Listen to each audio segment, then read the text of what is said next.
Selamat pagi pemirsa. Berita Padang hadir kembali hari ini bersama saya Adini dan sejumlah informasi telah kami siapkan untuk Anda. Berikut selengkapnya.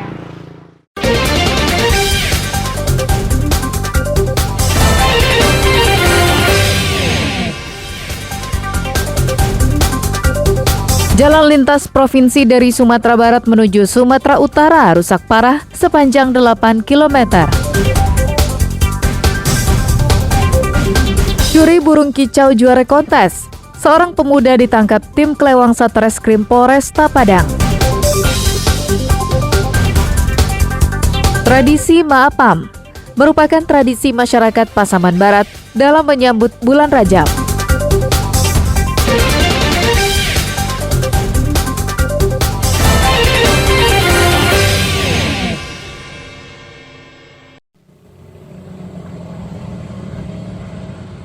Jalan lintas provinsi dari Sumatera Barat menuju Sumatera Utara atau jalan yang menghubungkan Kecamatan Pasaman dengan Kecamatan Talamau maupun sebaliknya rusak parah sepanjang 8 km. Jalan rusak ini berada di daerah Rimbo Kajai dan Rimbo Talu.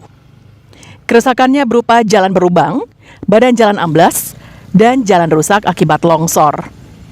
Jalan ini rusak akibat gempa yang terjadi tahun 2022 lalu. Hingga kini, belum ada perbaikan.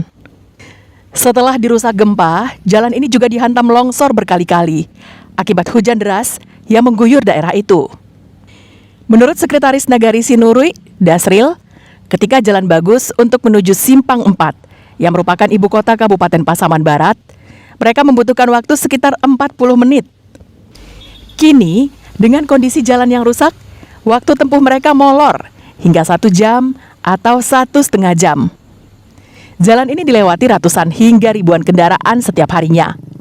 Pasalnya, jalan itu merupakan akses satu-satunya bagi warga Kecamatan Talamau menuju pusat kabupaten atau sebaliknya, ataupun jalan akses penghubung Sumatera Barat dan Sumatera Utara. Ada yang rawan longsor, itu jalan itu sudah terban. Ini kayaknya perlu perhatian yang khusus serius, mengingat akses jalan provinsi itu di Pasaman Barat kan tidak terlalu banyak. Kalau ini kita lihat salah satunya dari Simpang 4 ke perbatasan di Silalang, perbatasan Nagari Sinurui dengan Cibadak itu. Itu kan kalau jaraknya tidak terlalu panjang. Kami rasa ini jalan yang berlubang ini memang harus diperhatikan khusus demi keselamatan masyarakat kita. Masyarakat sangat berharap agar pemerintah memperhatikan kondisi jalan itu secara serius, agar bisa segera diperbaiki guna menjaga keselamatan pengguna jalan. Safatul Ulum melaporkan dari Pasaman Barat.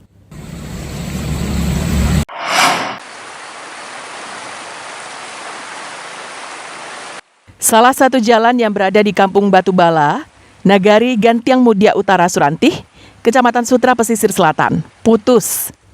Hal ini disebabkan intensitas hujan yang tinggi sejak Jumat siang hingga sore pekan lalu dan mengakibatkan badan jalan terkikis oleh derasnya air sungai. Akibatnya, akses warga dari Kampung Langgai dan Batubala untuk menuju keluar ke arah Surantih terhambat.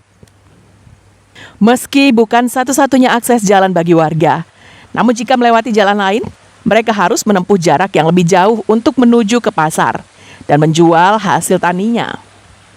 Tak hanya itu, akses warga untuk ke masjid dan anak-anak untuk ke sekolah pun jadi jauh. Sebelumnya jalan ini sudah mulai terkikis air sungai dan sudah sempat terban separuh badan jalan. Namun akibat arus sungai yang deras, akibat debitnya bertambah, jalan ini pun putus total pada Jumat sore. Iya, belum tuh, sedikit. Nah, terus saat ini? Putus. Nah, saat ini terputus ya, Bu? Iya. Oke. Masyarakat berharap jalan ini segera diperbaiki agar tujuan mereka ke fasilitas umum seperti rumah ibadah, sekolah, dan pasar tidak terhalang dan tidak harus melewati jalan lain yang jaraknya lebih jauh. Banta Fauzan melaporkan dari Pesisir Selatan.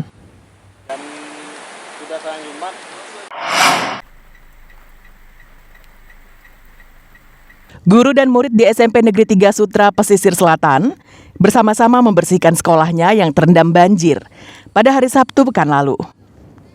Sekolah ini terendam banjir akibat meluapnya Sungai Surantih yang disebabkan intensitas hujan yang tinggi. Jika hujan deras pada hulu sungai yang berada di Kampung Langgai ini, maka dipastikan SMP Negeri 3 Sutra kebanjiran. Saat hujan deras melanda daerah itu, kepala sekolah telah menginstruksikan kepada guru dan para murid untuk memindahkan semua buku-buku ke tempat yang lebih tinggi, agar selamat saat banjir merendam sekolah itu. Apa yang ditakutkan guru pun akhirnya terjadi. Pada pukul 4 sore, air mulai menggenangi pekarangan sekolah dan dalam sekejap, air masuk ke seluruh kelas dan ruangan yang ada di sekolah itu dan merendamnya setinggi 50 cm. Selain berada pada dataran yang rendah, sekolah juga berlokasi tidak jauh dari Sungai Batang Surantih. Dia langsung aja air itu kan langsung datang seperti bah gitu, air bah dari air sungai yang menguap dekat. Di balik gedung nih sungai itu datang air. Air sekali setahun apabila di Langgai hujan lebat, kemudian air sungai dari Langgai meluap, baru kami kena banjir. Tapi kalau cuma sekedar di Ampalu ini hujan, tak masalah. Aktivitas belajar mengajar pada hari Sabtu itu dialihkan pihak sekolah untuk bergotong royong bersama, membersihkan kelas dan ruangan lainnya dari lumpur yang tersisa akibat banjir. Banta Fauzan melaporkan dari pesisir selatan.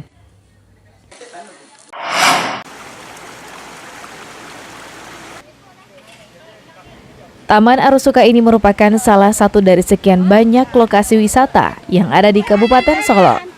Namun karena lokasinya yang berada di tengah-tengah kota, maka tempat ini pun menjadi sasaran utama warga untuk berkunjung.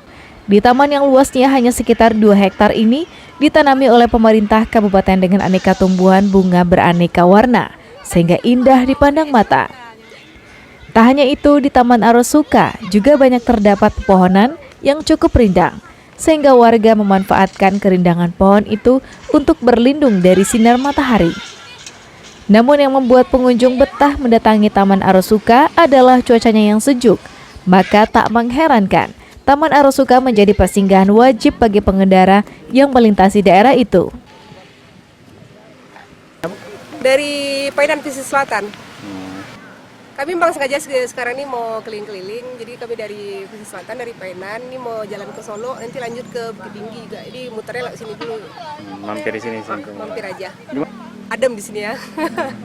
Betah gitu ya Pak ya? Iya, iya. Kalau di sini kayaknya Pak, setelah kami keliling tadi kayak taman-taman gitu Pak, yang mesti harus dibenahi dulu karena udah banyak yang mesti diganti gitu Pak. Dan terus kalau bisa ada wahana buat anak-anak juga. Karena di sini saya lihat kalau minggu itu Pak rame juga Pak pengunjungnya. Cuman untuk sarana bermain anak-anak kayaknya belum ada gitu Pak. Pemerintah Kabupaten Solo juga membangun sebuah tugu di Taman Arosuka, yakni patung ayam kukuak Balengge yang merupakan maskot Kabupaten Solo. Pengunjung Taman Arosuka ini berharap untuk masa yang akan datang taman ini dilengkapi dengan arena permainan untuk anak-anak, sehingga anak-anak menjadi betah saat berada di tempat itu. Dari Solo, Garnadi melaporkan.